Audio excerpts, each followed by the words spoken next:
Hello welcome back Aisha's കിച്ചണിലേക്ക് എല്ലാവർക്കും സ്വാഗതം. അപ്പോൾ അതുപോലെ ഇന്നും നല്ലൊരു വ്ളോഗുമായിട്ട് തന്നെയാണ് വന്നിട്ടുള്ളത്. ഇന്നത്തെ വ്ളോഗിൽ കുറേ യൂസ്ഫുൾ ആയിട്ടുള്ള റെസിപ്പീസ് ഇൻക്ലൂഡ് ചെയ്യുന്നുണ്ട് കേട്ടോ. നല്ല സിമ്പിളായിട്ട് ഉണ്ടാക്കാൻ പറ്റുന്ന പ്രഷർ കുക്കർ എഗ് കറിയുടെ റെസിപ്പി ഉണ്ട്, ബ്രേക്ക്ഫാസ്റ്റിനൊക്കെ ഉണ്ടാക്കാൻ പറ്റുന്ന. അതുപോലെ തന്നെ ഗ്രിൽഡ് ആയിട്ടുള്ള ചിക്കനും ഫിഷും അങ്ങനെ കുറച്ച് ടിപ്സും കാര്യങ്ങളൊക്കെ ഇൻക്ലൂഡ് ചെയ്തിട്ടുള്ള നല്ലൊരു വ്ളോഗാണെന്ന് ഷെയർ ചെയ്യുന്നത്. അപ്പോൾ വീഡിയോ ഇഷ്ടമായിട്ടുണ്ടെങ്കിൽ ലൈക്ക് ചെയ്യാൻ ശ്രമിക്കുക. അതുപോലെ റെസിപ്പീസൊക്കെ എല്ലാവരും ട്രൈ ചെയ്യുക, ഫീഡ്ബാക്ക്സ് അറിയിക്കുക. അപ്പോൾ വളരെ സിമ്പിളായിട്ട് മുട്ട റോസ്റ്റ് നമുക്ക് പ്രഷർ കുക്കറിൽ വളരെ പെട്ടെന്ന് ഉണ്ടാക്കാൻ പറ്റുന്ന റെസിപ്പിയാണ് ഷെയർ ചെയ്യുന്നത്. അപ്പം പ്രഷർ കുക്കർ ചൂടാക്കിയിട്ട് അതിലോട്ട് വെളിച്ചെണ്ണ ചേർത്ത് കൊടുക്കുക. എന്നിട്ട് വെളുത്തുള്ളി ചെറുതായിട്ട് അരിഞ്ഞതും പച്ചമുളക് കറിവേപ്പില ഒന്നങ്ങോട്ട് വഴറ്റിയെടുക്കുക. അപ്പോൾ തന്നെ അതിലോട്ട് 5 സവോള ചെറുതായിട്ട് നല്ല നൈസായിട്ട് അരിഞ്ഞതും കൂടി ചേർത്ത് കൊടുക്കുക. സാധാരണ നമ്മൾ മുട്ട റോസ്റ്റൊക്കെ ഉണ്ടാക്കുമ്പോഴേ ഈ കുക്കറിലല്ലാണ്ട് ഉണ്ടാക്കുമ്പോൾ കുറേ നേരം പിടിക്കൂലേ ആ റോസ്റ്റ് ഒന്ന് വഴണ്ട് നല്ലൊരു കളറിൽ ആവാൻ വേണ്ടിയിട്ട്, എന്നാലല്ലേ നമ്മുടെ റോസ്റ്റ് നന്നാവുള്ളൂ. അപ്പോൾ ഇതിപ്പം നമ്മൾ സവോള ഒന്ന് ചെറുതായിട്ടൊന്ന് സോഫ്റ്റ് ആവുന്ന വരെ ഒന്ന് കുക്ക് ചെയ്താൽ മതി. അതൊന്ന് വഴറ്റിയെടുത്താൽ മതി. ആവശ്യത്തിന് ഉപ്പ് ചേർത്തിട്ട് വഴറ്റിയെടുക്കുക കേട്ടോ. ഇനി ഇതിലോട്ട് 1 ടേബിൾ സ്പൂണ് കാശ്മീരി ചില്ലി പൗഡറും 1/2 ടേബിൾ സ്പൂണ് മഞ്ഞൾപ്പൊടിയും 1/2 ടീസ്പൂണ് ഗരം മസാലപ്പൊടി, മല്ലിപ്പൊടി ഇതിലോട്ട് ചേർക്കുന്നില്ല കേട്ടോ. ഇത് മൂന്നും കൂടി ചേർത്തിട്ട് വീണ്ടും ഒന്ന് വഴറ്റിയെടുക്കുക. ഒരുപാടൊന്നും വഴറ്റേണ്ട, ഒന്നുകൂടി ജസ്റ്റ് വഴണ്ട് കിട്ടിയാൽ മതി. എന്നിട്ട് ഒരു ചെറിയ തക്കാളി ആയിട്ട് എടുത്തിട്ടുള്ളത്, 5 സവാളയിലോട്ട് ഒരു ചെറിയ തക്കാളി എടുത്തിട്ടുള്ളത്, അതും കനം കുറച്ച് അരിഞ്ഞിട്ട് അതും കൂടി ചേർത്തിട്ട് ഒന്ന് മിക്സ് ചെയ്ത് കൊടുക്കുക. ആവശ്യത്തിന് ഉപ്പ് ചേർത്ത് കൊടുക്കണം കേട്ടോ, എന്നാലേ നന്നായിട്ട് വഴണ്ട് വരുള്ളൂ. ഇനി ഇതിലോട്ട് നമുക്ക് ചേർക്കാനുള്ളത് വെള്ളമാണ്. അപ്പോൾ നമ്മുടെ റോസ് ഇതാ ഈ ഒരു പരുവത്തിലാണുള്ളത്. ഇതിപ്പം അത്യാവശ്യം കുക്കായിട്ടൊന്നുമില്ല. ഇനി ഇതിലോട്ട് നമുക്ക് കുറച്ച് വെള്ളം കേട്ടോ, ഒരുപാട് വെള്ളം ഒഴിക്കാതെ കുറച്ച് വെള്ളം, അതായത് നമുക്കിത് ഒരു 3 വിസിൽ വരുന്നവരെ പ്രഷർ കുക്ക് ചെയ്തെടുക്കാനുള്ളതാണ്.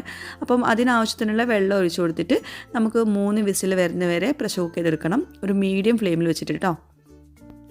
പൊതുവേ നമുക്ക് മുട്ട റോസ്റ്റൊക്കെ ഭയങ്കര ഇഷ്ടമാവും, പക്ഷേ ആ റോസ്റ്റ് കൊണ്ട് റെഡിയായി കിട്ടാൻ ഭയങ്കര ടൈം എടുക്കില്ല. അപ്പോൾ ഇങ്ങനെ ചെയ്യുവാണെങ്കിൽ വളരെ പെട്ടെന്ന് തന്നെ, ഒരുപാട് ടൈമൊന്നും നമുക്ക് ഇങ്ങനെ ഇളക്കിയിരിക്കൊന്നും വേണ്ട, വേഗം റെഡിയാവും കേട്ടോ. അപ്പോൾ അതാ 3 വിസിൽ വരുന്നവരെ കുക്ക് ചെയ്തു. അപ്പോൾ അതാ നമ്മുടെ മുട്ട റോസ്റ്റ് ഇതാ നല്ല പെർഫെക്റ്റ് ആയിട്ട് നല്ലോണം കുക്കായിട്ടുണ്ട്. നല്ലൊരു ടേസ്റ്റ് ആട്ടോ. ഇങ്ങനെ നമ്മൾ സാധാരണ മുട്ട റോസ്റ്റ് ഉണ്ടാക്കുമ്പോൾ വെള്ളം ഒട്ടും ഇല്ലാണ്ടല്ലേ ഉണ്ടാക്കുക, നല്ല ഡ്രൈ ആയിട്ട്. പക്ഷേ അതിനേക്കാളും ടേസ്റ്റ് എനിക്ക് തോന്നി ഇങ്ങനെ ഉണ്ടാക്കുമ്പോൾ, നല്ല ടേസ്റ്റ്. എന്നിട്ട് നമ്മൾ തുറന്നിട്ട് ഒന്നുകൂടെ വറ്റിച്ചെടുക്കണം കേട്ടോ കുറച്ചുകൂടെ. അപ്പോൾ ഞാൻ കുറച്ച് പഞ്ചസാര ചേർക്കുന്നുണ്ട് മുട്ട റോസ്റ്റിൽ, ആ ഒരു ടേസ്റ്റ് ഒന്ന് ബാലൻസ് ചെയ്യാൻ വേണ്ടിയിട്ട് ഒരു 1/4 ടീസ്പൂൺ പഞ്ചസാര ചേർത്ത് കൊടുക്കുക. എന്നിട്ട് ഇതിലോട്ട് നമുക്ക് പുഴുങ്ങിയ മുട്ട ചേർത്ത് കൊടുക്കാനുണ്ട്. അപ്പം ഞാൻ ഓൾറെഡി പുഴുങ്ങി വെച്ചിട്ടുണ്ടായിരുന്നു. ഒന്ന് ചെറുതായിട്ടൊന്ന് വരിഞ്ഞിട്ട് വേണം ഇട്ട് കൊടുക്കാൻ കേട്ടോ. നിർബന്ധമില്ല, എന്നാലും വരിഞ്ഞിട്ട് കൊടുക്കുകയാണെങ്കിൽ ഒന്നുകൂടെ മുട്ടയുടെ ഉള്ളിലൊക്കെ നല്ല മസാല പിടിക്കും. അപ്പോൾ നമ്മുടെ മുട്ട റോസ്റ്റ് റെഡി ആയിട്ടുണ്ട്. എല്ലാം കൂടി മിക്സ് ചെയ്തെടുക്കുക. നല്ല എളുപ്പമാണ് ഉണ്ടാക്കാൻ വേണ്ടിയിട്ട്, പ്രത്യേക ടേസ്റ്റുമാണ് ഇങ്ങനെ ചെയ്യുമ്പോൾ. അപ്പോൾ എന്തായാലും ട്രൈ ചെയ്യാം കേട്ടോ. അപ്പോൾ ഞാനത് ബ്രേക്ക്ഫാസ്റ്റിനായിരുന്നു ഉണ്ടാക്കിയിട്ടുണ്ടായിരുന്നത്. അപ്പോൾ മുട്ട റോസ്റ്റ് മാത്രമേ, ഒരു മടിയുള്ള ദിവസം ആകുമ്പോൾ നമ്മൾ മുട്ട റോസ്റ്റ് മാത്രമേ ഉണ്ടാക്കിയിട്ടുണ്ടായിരുന്നുള്ളൂ. ചപ്പാത്തി ഞാൻ പുറത്തുനിന്ന് വാങ്ങിച്ചതായിരുന്നു. ചപ്പാത്തി മുട്ട റോസ്റ്റ് ആയിരുന്നു രാവിലത്തെ ബ്രേക്ക്ഫാസ്റ്റിന്. അപ്പോൾ ഇത് വേറൊരു ദിവസം ഉണ്ടാക്കിയ ഒരു ബ്രേക്ക്ഫാസ്റ്റ് റെസിപ്പി ആട്ടോ. അപ്പം കഴിഞ്ഞ ദിവസത്തെ അല്ല. അപ്പോൾ ഞാനിതിൻ്റെ കൂടെ കൊടുത്തേ ഉള്ളൂ. ഇത് ഒരുപാട് പേർക്ക് യൂസ്ഫുൾ ആവുമെന്ന് വിചാരിക്കുന്നു, ഈ പ്രഷർ കുക്കറിൽ ഉണ്ടാക്കുന്ന എഗ് കറിയുടെ റെസിപ്പി കേട്ടോ. അപ്പോൾ എല്ലാവരും ട്രൈ ചെയ്തിട്ട് ഫീഡ്ബാക്ക്സ് എഴുതി അറിയിക്കണം. പിന്നെ മുട്ട റോസ്റ്റ് ഒന്നും നമുക്ക് കുറഞ്ഞ സവോള വെച്ചിട്ട് ഉണ്ടാക്കാൻ പറ്റില്ല, അത്യാവശ്യം സവോള വേണം, എന്നാലേ മുട്ട റോസ്റ്റ് നല്ല ടേസ്റ്റ് ഉണ്ടാവുള്ളൂ.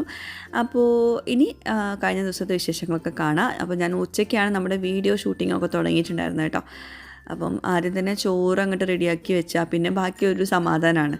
അപ്പം ഞാൻ എപ്പോഴും അങ്ങനെ തന്നെയാണ്, ചോറ് അങ്ങോട്ട് നേരത്തെ റെഡിയാക്കും, പിന്നെ കറികളൊക്കെ അങ്ങനെ അവകാശം റെഡിയാക്കി വരും. ചോറായി കഴിഞ്ഞാൽ പിന്നെ ഒരു സമാധാനമാണ്. അപ്പോൾ ചോറും നമ്മൾ കുക്കറിലാണ് ഇവിടെ ഉണ്ടാക്കാറ്. ഞാനൊക്കെ മിക്ക സമയത്തും കിച്ചണിലായിരിക്കും എനിക്ക് കൂടുതൽ സമയം ഞാൻ സ്പെൻഡ് ചെയ്യുന്നത്.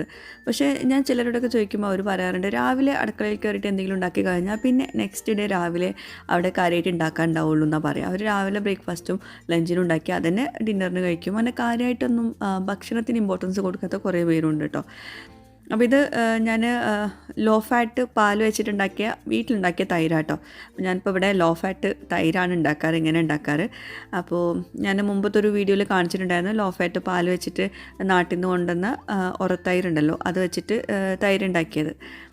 നല്ല പുളിയുള്ള തൈരാണ്, പക്ഷേ ലോ ഫാറ്റായിരിക്കും. അപ്പം അത് ഞാനൊന്ന് പാത്രത്തിലാക്കി വെക്കുകയാണ്. ചില ദിവസങ്ങൾ നമുക്ക് കറികളൊക്കെ ഉണ്ടാക്കാൻ ഭയങ്കര മടിയാവുമല്ലോ. അപ്പോൾ ഞാനിങ്ങനെ രാവിലെ ബ്രേക്ക്ഫാസ്റ്റിന് പുട്ടായിരുന്നു ഉണ്ടാക്കിയിട്ടുണ്ടായിരുന്നത്. അപ്പോൾ അതാണിപ്പം റീനോടെ ക്ലീൻ ചെയ്യുന്നത്. റൂഹി ഇപ്പോഴാണ് ബ്രേക്ക്ഫാസ്റ്റ് കഴിച്ചത്. അപ്പം പുട്ടൊക്കെ നിലത്തും ടേബിൾ മേലൊക്കെ നന്നായിട്ട് പരത്തിയൊക്കെ ഇട്ടിട്ടുണ്ടായിരുന്നു. കഴിക്കും അവൾ, പക്ഷേ ഒന്നാകെ പരത്തിയിട്ടായിരിക്കും കഴിക്കുന്നത്. അപ്പോൾ അതിൻ്റെ ഇടയ്ക്ക് ഇവിടെ ടോയ്സിൻ്റെ ഇടയിലൊക്കെ പുട്ടുണ്ടായിരുന്നു കേട്ടോ. പുട്ടിൻ്റെ പൊടിയൊക്കെ ഉണ്ടായിരുന്നു. പിന്നെ കഴിഞ്ഞ വ്ളോഗിൽ ഞാൻ ഇത് വർക്ക് ചെയ്യുന്നതിൻ്റെ വീഡിയോ ഷെയർ ചെയ്ത സമയത്ത് 1-2 പേരൊക്കെ കമൻസിൽ ചോദിച്ചിട്ടുണ്ടായിരുന്നു അത് നമ്മളെങ്ങനെ സെറ്റ് ചെയ്ത് വയ്ക്കുക, പ്രോഗ്രാമൊക്കെ സെറ്റ് ചെയ്ത് വയ്ക്കുക എന്നൊക്കെ അതൊന്നും കാണിക്കാൻ വേണ്ടിയിട്ട് ചോദിച്ചിട്ടുണ്ടായിരുന്നു. അപ്പോൾ ഞാൻ ഏതായാലും അലക്കുന്നുണ്ടല്ലോ, അപ്പോൾ ഞാൻ കാണിക്കാമെന്ന് വിചാരിച്ചു. അപ്പോൾ ഇത് ലിക്വിഡ് ഡിറ്റർജൻ്റാണ്. ഞാൻ ഇങ്ങനത്തെ ഈ ഓട്ടോമാറ്റിക് വാഷിംഗ് മെഷീനിലൊക്കെ ലിക്വിഡാണ് ഒഴിച്ചു കൊടുക്കാറ് കേട്ടോ. അപ്പോൾ ഞാൻ ആ ടബിലാണ് ഒഴിക്കുന്നത്. അങ്ങനെ ആകുമ്പോൾ ഈവൻ ആയിട്ട് എല്ലായിടത്തും എത്തുമല്ലോ. പിന്നെ നിങ്ങൾക്ക് വേണമെങ്കിൽ ഇതിൽ ഒഴിക്കാം, പക്ഷേ ഇതിൻ്റെ ബുക്ക്ലെറ്റിലും കൊടുത്തിട്ടുള്ളത് ടബിൽ ഒഴിക്കാനാണ്. ഞാനും അങ്ങനെ തന്നെ ചെയ്യുക, ടബിലാണ് ഒഴിക്കാറ്. നമ്മളിതിൽ ഒഴിക്കുമ്പോൾ നമ്മൾ വാഷിംഗ് പൗഡർ അല്ലെങ്കിൽ ലിക്വിഡോ ചേർത്ത് കൊടുക്കുമ്പോൾ ആ വെള്ളത്തിൻ്റെ കൂടെ വരുമ്പം ഈവൺ ആയിട്ട് എല്ലായിടത്തും എത്തൂല. പക്ഷേ നമ്മൾ ടബിൽ ഒഴിച്ചു കൊടുത്തിട്ടുണ്ടെങ്കിൽ വാഷിംഗ് പൗഡർ ആണെങ്കിലും ഇട്ട് കൊടുക്കുമ്പോൾ അത് ഈവൺ ആയിട്ട് എല്ലായിടത്തും നമുക്കിങ്ങനെ സ്പ്രെഡ് ചെയ്ത് ഇട്ട് കൊടുക്കാമല്ലോ. അപ്പോൾ അത് ക്ലോസ് ചെയ്തിട്ടുണ്ട്. ഇനി ഞാനൊരു നോർമൽ വാഷാണ് ചെയ്യുന്നത് കേട്ടോ. അതായത് നോർമൽ എന്ന് പറയുമ്പം ഇതിൽ പ്രോഗ്രാമിൻ്റെ അവിടെ പ്രസ് ചെയ്തിട്ട് വേണം നമ്മളെല്ലാം സെറ്റ് ചെയ്ത് വെക്കാൻ. ആദ്യം നമ്മളിത് ഓൺ ചെയ്യുക. പിന്നെ ഇതിൽ 4 ടൈപ്പ് വാഷ് ഉണ്ട്: സ്റ്റാൻഡേർഡ്, ബിഗ് ഒബ്ജക്റ്റ്, അതുപോലെ ജെൻറ്റിൽ, ക്വിക്ക് വാഷ്. അപ്പോൾ പിന്നെ സോക്ക്, വാഷ്, റിൻസ്, സ്പിൻ. പിന്നെ ബാക്കിയുള്ളത് വാട്ടർ ലെവൽ അത് നമ്മൾ ഫിക്സ് ചെയ്യാൻ വേണ്ടിയിട്ടുള്ളതാണ്. അപ്പോൾ ഇങ്ങനെയൊക്കെയാണുള്ളത്. അപ്പോൾ ഇതിൽ ഞാൻ പ്രോഗ്രാമിൻ്റെ അവിടെ പ്രസ് ചെയ്തിട്ട് ഞാൻ സ്റ്റാൻഡേർഡ് ആ ഒരു മോഡിലാണ് നമ്മളിപ്പം അലക്കുന്നത് കേട്ടോ. അപ്പം സ്റ്റാൻഡേർഡ് എന്ന് പറയുമ്പോൾ നോർമലായിട്ടുള്ള വാഷാണ്. അപ്പോൾ സ്റ്റാൻഡേർഡ് എന്ന് നമ്മൾ ക്ലിക്ക് ചെയ്യുന്ന സമയത്ത് അതിൽ വാഷും റിൻസും സ്പിന്നും ഓട്ടോമാറ്റിക്കലി വരും. പിന്നെ നമ്മൾ വാട്ടർ ലെവലാണ് നമ്മൾ റെഡിയാക്കി കൊടുക്കേണ്ടത്. അത് ഞാൻ മീഡിയമിലാണ് കൊടുത്തിട്ടുള്ളത്. അപ്പോൾ നമ്മൾ സ്റ്റാർട്ട് ചെയ്യുമ്പോൾ 52 മിനിറ്റ്സിൻ്റെ അകത്താണ് നമുക്കിത് റെഡിയായി കിട്ടുക കേട്ടോ. അലക്കി ഡ്രൈ ആയിട്ട് കിട്ടും. അപ്പോൾ നമ്മൾ സ്റ്റാർട്ട് ചെയ്ത സമയത്ത് വെള്ളം വന്നിട്ടുണ്ട്. ഇത് വെള്ളം ഏകദേശം നിറഞ്ഞ ശേഷം മാത്രമാണ് ഇത് നമ്മൾ കറങ്ങുന്നത് കേട്ടോ, അലക്കൽ സ്റ്റാർട്ട് ചെയ്യുന്നത്. അതിൻ്റെ അടുത്ത് മുമ്പുള്ളതിൽ കുറേശ്ശെ വെള്ളം വരുന്ന സമയത്ത് തന്നെ അതിങ്ങനെ അലക്കിക്കൊണ്ടിരിക്കുമായിരുന്നു. അപ്പോൾ ഇതിപ്പം അത്യാവശ്യം വെള്ളം എത്തിയ ശേഷമാണ് അത് അലക്കുന്നത് കേട്ടോ.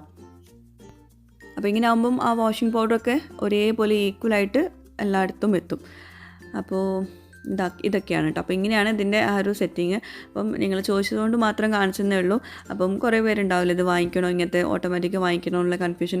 എനിക്ക് തോന്നുന്നു ടോപ്പ് ലോഡഡ് ആണ് കുറച്ചുകൂടെ നല്ലതെന്ന്. അതായത് ലീക്കൊന്നും ഉണ്ടാവില്ല. നമ്മൾ ഫ്രണ്ട് ലോഡഡ് ആകുമ്പോൾ ലീക്ക് വരാനുള്ള ചാൻസ് ഉണ്ടെന്ന് പലരും പറഞ്ഞിട്ടുണ്ടായിരുന്നു. ഇപ്പോൾ ടോപ്പ് ലോഡഡ് ആകുമ്പോൾ അങ്ങനത്തെ ലീക്കിൻ്റെ പ്രശ്നമില്ല. ഫുള്ളി ഓട്ടോമാറ്റിക് നല്ലതും കേട്ടോ. ഞാൻ കുറേ കാലമായി യൂസ് ചെയ്യുന്നത്, ഒരു കുഴപ്പമൊന്നുമില്ല. ഓക്കെ, പിന്നെ അടുത്തത് നമ്മൾ ചോറും കൂട്ടാനും റെഡിയാക്കാനുണ്ട് പുറപ്പാടാണ്.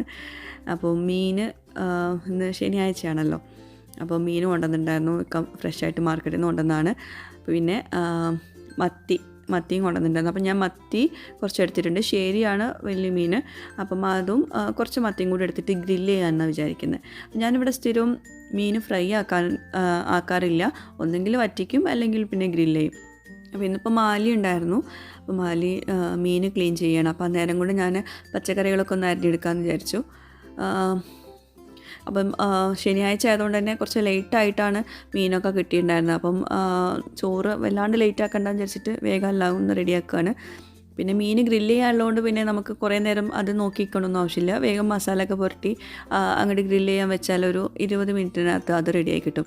നമ്മൾ ഈ ഫ്രൈ ചെയ്യുമ്പോൾ പാന് ചൂടാക്കണം, എണ്ണ ഒഴിച്ചു കൊടുക്കണം, തിരിച്ചിട്ടെടുക്കണം, മറിച്ചിട്ടെടുക്കണം. അങ്ങനെ ഒരുപാട് പണിയല്ലേ. പിന്നെ അത് ഹെൽത്തിയും അല്ല.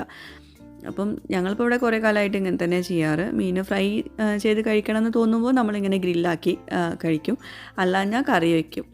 അപ്പോൾ എനിക്ക് തോന്നുന്നു കുറേ കാലം നമ്മൾ വെറുതെ പൊരിച്ച് ഒരുപാട് എണ്ണയിലൊക്കെ പൊരിച്ച് കഴിച്ചിട്ടുണ്ടായിരുന്നു. അപ്പം ഇപ്പം എന്താ പറയുക, ഇതാണ് കുറച്ചുകൂടെ ടേസ്റ്റിയും അതുപോലെ എളുപ്പവും തന്നെയാണ്. നമ്മൾ വെളിച്ചെണ്ണ ഒരുപാട് യൂസ് ചെയ്യും വേണ്ട, വെളിച്ചെണ്ണയും ലാഭം. അപ്പോൾ നമ്മൾ സാധാരണ മന്തിൻ്റെ റെസിപ്പിയിൽ ഞാൻ ഡീറ്റെയിൽ ആയിട്ട് എത്ര മിനിറ്റ് എന്തിലൊക്കെ വെക്കണം, എത്ര ടെമ്പറേച്ചറിൽ വെക്കണം എന്നൊക്കെ കാണിച്ചിട്ടുണ്ടായിരുന്നു ഫിഷ് ഗ്രില്ല് ചെയ്യുന്നത്. അപ്പോൾ ഞാനിതിലിപ്പോൾ നിങ്ങളെ പറഞ്ഞ് ബോറടിപ്പിക്കുന്നില്ല. അപ്പം റോസോടെ കുളിക്കാൻ പോയിട്ടുണ്ടായിരുന്നു. പിന്നെ അടുത്തത് ഉപ്പേരികളായിട്ട് കറി നമ്മൾ തക്കാളിക്കറിയാണ് ഉണ്ടാക്കുന്നത്. പിന്നെ ഉപ്പേരിയായിട്ട് ബീട്രൂട്ട് ഉപ്പേരിയും പിന്നെ കൈപ്പക്ക ഉപ്പേരിയുമാണ്. കൈപ്പക്ക കുറഞ്ഞ എണ്ണയിൽ ഫ്രൈ ചെയ്തെടുക്കുവാണ്. ഒരുപാട് എണ്ണയിലല്ല കേട്ടോ, കുറഞ്ഞ എണ്ണയിൽ വറ്റിച്ചുകൊണ്ടുള്ള ഫ്രൈ ചെയ്യലുണ്ടല്ലോ, അടച്ചു വെച്ചിട്ട്, അങ്ങനെയാണ് ചെയ്യുന്നത്. അപ്പോൾ ഇതൊക്കെ റെഡിയായി വന്നപ്പോഴേക്കും നമ്മുടെ അലക്കലും കഴിഞ്ഞിട്ടുണ്ടായിരുന്നു. ഇനി ഉണക്കാനിടാനാണ്. അപ്പം അത് ഉണക്കാനിടണം. കാരണം ഉച്ചയ്ക്ക് തന്നെ ഉണക്കാനിട്ടാലേ കുറച്ചൊന്നും ഉണങ്ങി കിട്ടുള്ളൂ. തണുപ്പായതുകൊണ്ട് ഉണങ്ങാൻ ഭയങ്കര പാടാണ്. പിന്നെ നമ്മൾ ഫ്രഷ് തൈരായതുകൊണ്ട് മാത്രമാണ് അത് ഇപ്പം ഇതിൻ്റെ കൂടെ വെച്ചത്. പിന്നെ ഞാൻ ഓർത്തത് മീനുണ്ടല്ലോ, മീനും തൈരും കൂടിയാണ്ട് മാച്ച് ആവില്ല എന്ന്. അപ്പം പിന്നെ എടുത്തതേ ഉള്ളൂ. അപ്പോൾ ഇതൊക്കെയാണ് നമ്മുടെ ഇന്നത്തെ കൂട്ടാനുകൾ.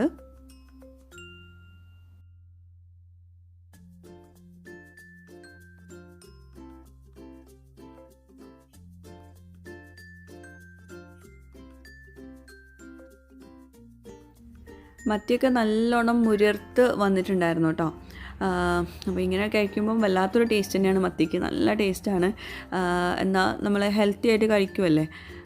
അപ്പം ഗ്രില്ല് ചെയ്യാനുള്ള ഓപ്ഷൻസൊക്കെ ഉള്ളവർ തീർച്ചയായിട്ടും ഇതുപോലെ ചെയ്ത് കൊടുക്കുക കേട്ടോ. മസാലയൊക്കെ നമ്മൾ സാധാരണ മീനിൽ തേക്കുന്ന മസാല തന്നെയാണ്. കുറച്ച് പുളി കൂടുതൽ ചേർക്കേണ്ടി വരും, അതായത് ചെറുനാരങ്ങയുടെ നീര് കുറച്ച് കൂടുതൽ ചേർക്കേണ്ടി വരും. ഇനി ചെറിയൊരു ഗിഫ്റ്റ് അൺബോക്സിങ് വീഡിയോ കേട്ടോ. ഇത് ഞാൻ ഇൻസ്റ്റഗ്രാമിൽ ഷെയർ ചെയ്തിട്ടുണ്ടായിരുന്നു. ഇൻസ്റ്റഗ്രാം കണ്ടവർക്ക് അറിയുന്നുണ്ടാവും. അപ്പം ബസരി ഒപ്റ്റിക്കൽസിൽ നിന്നും ബസരി ടൈലേഴ്സിൽ നിന്നുമാണ് ഈ ഒരു ഗിഫ്റ്റ് വന്നിട്ടുള്ളത്. അപ്പോൾ ആദ്യം നമുക്ക് ബസരി ടൈലേഴ്സിൽ നിന്ന് വന്നിട്ടുള്ള ഗിഫ്റ്റ് ഒന്ന് അൺബോക്സ് ചെയ്ത് കാണാം. കാരണം ഞാൻ ഇൻസ്റ്റഗ്രാമിൽ ഷെയർ ചെയ്ത സമയത്ത് ബസരി ഒപ്റ്റിക്കൽസിൻ്റെ വീഡിയോ ആയിരുന്നു ഷെയർ ചെയ്തിട്ടുണ്ടായിരുന്നത്. രണ്ടും ഒരാളുടെ തന്നെയാണ് കേട്ടോ. അപ്പോൾ ഇത് ബസരി ടൈലേഴ്സ് നിന്ന്, അതായത് അവിടെ ബുട്ടീക്കാണ്. ഇതുപോലെ ചുരിദാർ ബിറ്റുകളും പാകിസ്ഥാനി സ്യൂട്ട്സും കുർത്ത അങ്ങനത്തെ ഐറ്റംസൊക്കെയാണ് ഉള്ളത് കേട്ടോ. അപ്പം ഇതാ നല്ലൊരു പാകിസ്ഥാനി സ്യൂട്ടാണ് എനിക്ക് അയച്ചിട്ടുള്ളത്. നല്ല ബ്ലാക്കിൽ എനിക്ക് ഇഷ്ടപ്പെട്ട കളറാണ്. അതുപോലെ ഇതിൻ്റെ ഷോളാണ് എനിക്ക് ഭയങ്കരമായിട്ട് ഇഷ്ടപ്പെട്ടത്. അപ്പോൾ ഇനി ഇത് സ്റ്റിച്ച് ചെയ്തിട്ട് ഇടാനുള്ള കേട്ടോ. ഷോളും എനിക്ക് ഇങ്ങനത്തെ സിമ്പിളായിട്ടുള്ള ഭയങ്കര ഇഷ്ടമാണ്. അപ്പോൾ ഇനി ഇത് സ്റ്റിച്ച് ചെയ്തിട്ട് എങ്ങനെയുണ്ടെന്ന് നോക്കാം. ഇൻഷാ അല്ലാഹ് നാട്ടിൽ പോയിട്ട് വേണം സ്റ്റിച്ച് ചെയ്യാൻ. ഇവിടെ ഇപ്പോൾ ഞാൻ അങ്ങനെ സ്റ്റിച്ച് ചെയ്യാൻ കൊടുക്കാറൊന്നുമില്ല. അപ്പോൾ എന്തായാലും ഇടുന്ന സമയത്ത് ഞാൻ ഷെയർ ചെയ്യുന്നുണ്ട്. പിന്നെ അടുത്തത് ബസരി ഒപ്റ്റിക്കൽസിൻ്റെയാണ്. ഞാനത് ഇൻസ്റ്റഗ്രാമിൽ ഡീറ്റെയിൽ ആയിട്ട് കൊടുത്തിട്ടുണ്ടായിരുന്നു. അപ്പോൾ ഇതാ 2 ബ്രാൻഡഡ് കണ്ണടകളാണുള്ളത്. ഒന്ന് വേഴ്സാച്ചയുടെയും ഒന്ന് ഓസിലൂട്ടിൻ്റെയുമാണ്. അപ്പോൾ ഞാനിപ്പോൾ ഇവരുടെ ഓൺലൈൻ ത്രൂ ആണ് ഞാനിത് അവർക്ക് എല്ലാതും അയച്ചു കൊടുത്തതും കാര്യങ്ങളൊക്കെ കേട്ടോ. അതായത് അവർ എനിക്ക് കുറച്ച് ഫ്രെയിംസ് അയച്ചു തന്നു. അതുപോലെ എൻ്റെ ഫ്രെയിമിൻ്റെ സൈസ് നമുക്കൊരു കൺഫ്യൂഷൻ ഉണ്ടാവും, എങ്ങനെയാണ് ഓൺലൈനിൽ നമുക്ക് ഇതൊക്കെ ഓർഡർ ചെയ്യാമെന്ന്. അപ്പം ഞാൻ എൻ്റെ ഫ്രെയിമിൻ്റെ സൈസ് അവർക്ക് അയച്ചു കൊടുത്തു. അപ്പോൾ അത് റിലേറ്റഡ് ആയിട്ടുള്ള കുറച്ച് ഫ്രെയിംസ് അവരെനിക്ക് ഫോട്ടോസ് അയച്ചു തന്നു. പിന്നെ നമ്മുടെ കണ്ണട പവർ, നമ്മൾ യൂസ് ചെയ്യുന്ന പവർ, അത് അയച്ചു കൊടുക്കുക. അങ്ങനെ എനിക്ക് അയച്ചു തന്നിട്ടുള്ള 2 കണ്ണടകളാണിത്. രണ്ടും പെർഫെക്റ്റ് സൈസും ഒക്കെ നല്ല പെർഫെക്റ്റ് ആയിരുന്നു. അതുപോലെ പവറൊക്കെ നല്ല പെർഫെക്റ്റ് ആയിരുന്നു. പിന്നെ ഞാൻ UV പ്രൊട്ടക്ഷനും കൂടി പറഞ്ഞിട്ടുണ്ടായിരുന്നു. ഞാനിപ്പോൾ ഇവിടെ യൂസ് ചെയ്യുന്നതിലും UV പ്രൊട്ടക്ഷൻ ഉണ്ട്. അതായത് നമ്മൾ രാത്രിയിലൊക്കെ ലാപ്ടോപ്പും മൊബൈലൊക്കെ യൂസ് ചെയ്യുന്നവരാണെങ്കിൽ UV പ്രൊട്ടക്ഷൻ ഉള്ളത് വളരെ നല്ലതാണ്. അപ്പോൾ അങ്ങനെ വരുമ്പോൾ കണ്ണിന് കുറച്ചുകൂടെ സേഫ്റ്റിയാണ്. അപ്പോൾ ഇവരുടെ ഷോപ്പുള്ളത് ദുബായിൽ കരാമയിലാണ്. അപ്പോൾ ഷോപ്പിൽ പോയിട്ട് നിങ്ങൾ ഫ്രെയിമൊക്കെ ചൂസ് ചെയ്യുകയാണെങ്കിൽ ഒരുപാട് വെറൈറ്റി കളക്ഷൻസ് ഉണ്ട് കേട്ടോ. അപ്പം ഷോപ്പിൽ പോയിട്ട് ചൂസ് ചെയ്യുകയാണെങ്കിൽ നിങ്ങൾക്ക് ഫ്രീ ഐ ടെസ്റ്റിംഗ് കൂടിയുണ്ട്. ഡീറ്റെയിൽസൊക്കെ ഞാൻ ഇൻസ്റ്റാഗ്രാമിൽ കൊടുത്തിട്ടുണ്ട് കേട്ടോ. അപ്പോൾ കൂടുതലും ഞാൻ ഇതിൽ പറഞ്ഞിട്ട് ഞാൻ നിങ്ങളെ ബോറടിപ്പിക്കുന്നില്ല. അപ്പോൾ ഇനി അടുത്തായിട്ട് നമ്മൾ വൈകിട്ട് ഒന്ന് പുറത്ത് പോയിട്ടുണ്ടായിരുന്നു. അത് നമ്മൾ പോട്ടിംഗ് സോയിൽ ഉണ്ടല്ലോ, അത് വാങ്ങിക്കാനായിരുന്നു കേട്ടോ. അപ്പോൾ എനിക്ക് ഇൻഡോർ പ്ലാന്റ്സിൻ്റെ സോയിലൊക്കെ ഒന്ന് മാറ്റാനുണ്ടായിരുന്നു. അപ്പോൾ പോട്ടിംഗ് സോയിൽ വാങ്ങിക്കാൻ വേണ്ടിയിട്ട് ഇറങ്ങിയതാണ്. അപ്പോഴതാ ഒരുപാട് ചെടികൾ കണ്ടു. ഞാൻ പിന്നെ വിചാരിച്ചു വേണ്ട, ഒരുപാട് ഞാൻ വാങ്ങിച്ചു, ഒന്നും നന്നാവുന്നില്ല. അതുകൊണ്ട് നന്നാവാൻ നമുക്കൊരു സങ്കടമല്ലേ. അപ്പം അവിടെ ഉള്ളത് തന്നെ അങ്ങനെ അത് വലുതായി വരുന്നില്ല, പക്ഷേ ആ ഉള്ളൊരു സ്റ്റേജിൽ തന്നെ നിൽക്കുവാണ്. പിന്നെ എനിക്കൊരു സങ്കടം. പിന്നെ കേട് വരാത്ത കുറച്ച് ചെടികളുണ്ടാവില്ലേ, എങ്ങനെ നമ്മൾ നോക്കിയില്ലെങ്കിൽ കേട് വരാത്ത ടൈപ്പ് കുറച്ച് ഔട്ട്ഡോർ ചെടികളാണ്. അപ്പോൾ ഇത് ഞാൻ കുറച്ച് വാങ്ങിച്ചു. ഒന്നിന് 1 ദിർഹംസാന്ന് പറഞ്ഞു. അപ്പോൾ ഞാൻ അങ്ങനെ ഒരു 10 വാങ്ങിച്ചു. അപ്പം അതിന് പോട്ടിംഗ് സോയിലും വേണമല്ലോ. അപ്പോൾ പോട്ടിംഗ് സോയിൽ അതും ഒരു വലിയൊരു പാക്ക് വാങ്ങിച്ചു. എനിക്കൊരുപാട് ഇഷ്ടമാണ് ഈ വീടിനകത്തും പുറത്തൊക്കെ ഇങ്ങനെ പച്ചപ്പ് കാണുന്നത്. പക്ഷേ എന്തോ വീട്ടിലുണ്ടാവുന്നില്ല. അപ്പോൾ ഉണ്ടാവാൻ പിന്നെ നമുക്കൊരു ഭയങ്കര വിഷമമാണ്. അപ്പോൾ ഏതായാലും ഞാൻ നിർത്തി ഇനിയിപ്പം ഇൻഡോർ പ്ലാന്റ്സൊക്കെ വാങ്ങിക്കുന്നത്. അപ്പം അവിടുന്ന് ഈ സാധനങ്ങളൊക്കെ വാങ്ങിച്ചിട്ട് പിന്നെ വീട്ടിലോട്ട് പോകുന്നു. ഇത് വേറൊരു ദിവസം ഉണ്ടാക്കിയിട്ടുള്ളൊരു റെസിപ്പി ആട്ടോ. അപ്പോൾ ഏതായാലും ഫിഷ് ഗ്രില്ല് ചെയ്യുന്ന കാണിച്ചപ്പോൾ ഞാൻ ആ ചിക്കൻ ഗ്രില്ല് ചെയ്യുന്നതും കൂടി അതിൻ്റെ കൂടെ ഷെയർ ചെയ്തതേ ഉള്ളൂ. ഇത് വേറെ ദിവസം, അതായത് കഴിഞ്ഞ ഒരു നമ്മൾ അൺബോക്സിങ് വീഡിയോ ഷെയർ ചെയ്തിട്ടുണ്ടായിരുന്നില്ലേ, അന്നത്തെ വീഡിയോ കേട്ടോ.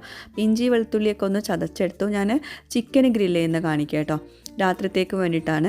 അപ്പോൾ ഇഞ്ചി വെളുത്തുള്ളി അതൊന്ന് ചതച്ചെടുത്തു. അതിലോട്ട് തന്നെ മഞ്ഞൾപ്പൊടി, മുളക് പൊടി, പിന്നെ മുളക് പൊടി ഒരു 2 ടീസ്പൂൺ നിറയെ ഇട്ടിട്ടുണ്ട്. പിന്നെ മല്ലിപ്പൊടി ഒരു 3 ടീസ്പൂൺ നിറയെ ഇട്ടിട്ടുണ്ട്. പിന്നെ ഗരം മസാലപ്പൊടി അതൊരു 1/2 ടീസ്പൂൺ മതിയാകും. ഞാൻ ഗരം മസാലപ്പൊടി ഇല്ലാത്തതുകൊണ്ട് ഞാൻ ഏലക്കാപ്പൊടി മാത്രമാണ് ചേർത്തിട്ടുള്ളത് കേട്ടോ. ഗരം മസാലപ്പൊടി കഴിഞ്ഞിട്ടുണ്ടായിരുന്നു. അപ്പം 1/2 ടീസ്പൂൺ ഏലക്കാപ്പൊടി തന്നെ ചേർത്തിട്ടുള്ളത്. അതിന് പകരം ഗരം മസാലപ്പൊടി ചേർത്ത് കൊടുക്കുക. പിന്നെ ആവശ്യത്തിന് ഉപ്പ് ചേർത്തു. പിന്നെ അതുപോലെ ചെറുനാരങ്ങയുടെ നീരും ഇല്ലായിരുന്നു. അപ്പോൾ അതുകൊണ്ട് ഞാൻ ഓറഞ്ച് ഉണ്ടായിരുന്നു ഇവിടെ. അപ്പോൾ ഒരു വലിയ ഓറഞ്ചിൻ്റെ നീരാണ് എടുത്തിട്ടുള്ളത് കേട്ടോ. പക്ഷെ അതുകൊണ്ട് ഒരു പ്രശ്നവുമില്ല, നല്ല ടേസ്റ്റ് ഉണ്ടായിരുന്നു. അപ്പോൾ ഞാനൊരു പരീക്ഷണം പോലെ ചേർത്താണ്. ചെറുനാരങ്ങ നമുക്ക് മസ്റ്റാണല്ലോ, നമ്മളിതുപോലെ ഗ്രില്ല് ചെയ്യുമ്പോഴൊക്കെ ഒരു പുളി വേണം. അപ്പം ഒന്നെങ്കിൽ വിനാഗിരി ചേർക്കണം, അല്ലെങ്കിൽ ചെറുനാരങ്ങയുടെ നീര് ചേർക്കണം. അപ്പം രണ്ടും ഇല്ലായിരുന്നു ഇവിടെ. അപ്പോൾ ഞാൻ ഓറഞ്ചിൻ്റെ നീരെടുത്ത് ചേർത്തു. അങ്ങനെ പേസ്റ്റാക്കി, നല്ല തിക്കായിട്ടുള്ള പേസ്റ്റ് ആക്കണം കേട്ടോ. എന്നിട്ട് അത് നമ്മൾ ചിക്കൻ അതിൽ മാരിനേറ്റ് ചെയ്തെടുക്കുക. നല്ലോണം മാരിനേറ്റ് ചെയ്തെടുക്കുക. ഒരു 10 മിനിറ്റ് ഫ്രീസറിൽ വെക്കുകയാണെങ്കിൽ നല്ലത് കേട്ടോ. നല്ലോണം മാരിനേറ്റ് ചെയ്തിട്ട്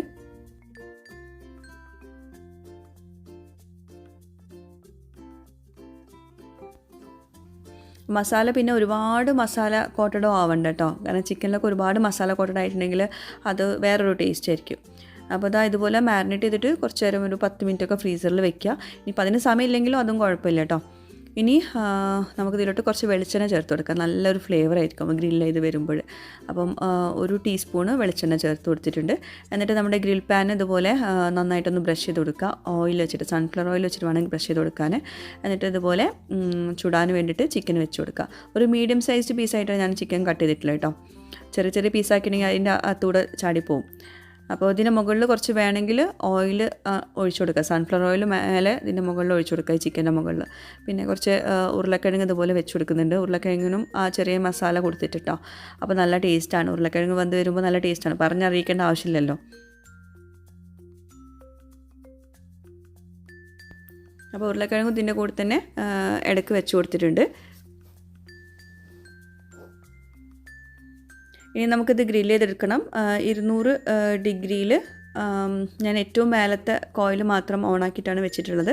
ഒരു അരമണിക്കൂറെങ്കിലും വെക്കണം. അപ്പോൾ ആദ്യം ഞാൻ 20 മിനിറ്റ് വെച്ചു. പിന്നെ കുറച്ച് കഴിഞ്ഞിട്ട് ഒന്ന് ഓയിൽ സ്പ്രെഡ് ചെയ്തിട്ട് പിന്നെ വീണ്ടും ഒരു 15 മിനിറ്റും കൂടി വെച്ചു. അങ്ങനെ ഒരു 35 മിനിറ്റിനകത്താണ് നമ്മുടെ ചിക്കന് നല്ല പെർഫെക്റ്റ് ആയിട്ട് റെഡി ആയിട്ടുള്ളത് കേട്ടോ.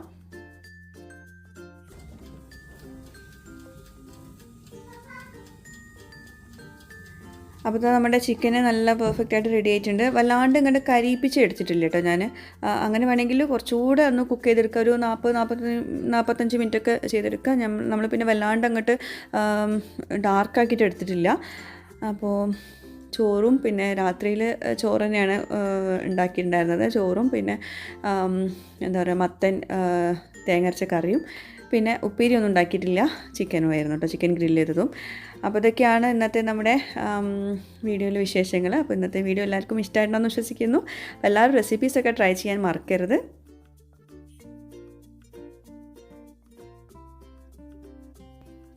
അപ്പോൾ കുറേ പേര് ചിക്കൻ ഗ്രില്ല് ചെയ്യുന്നതും ഫിഷ് ഗ്രില്ല് ചെയ്യുന്നതും ഡെയിലി ഞാൻ ഉണ്ടാക്കാറുണ്ടെന്ന് പറഞ്ഞപ്പം ഒന്ന് കാണിക്കാൻ പറഞ്ഞപ്പം കാണിച്ചെന്നേ ഉള്ളൂ. അപ്പോൾ എല്ലാവർക്കും ഇഷ്ടമായിട്ടാണെന്ന് വിശ്വസിക്കുന്നു.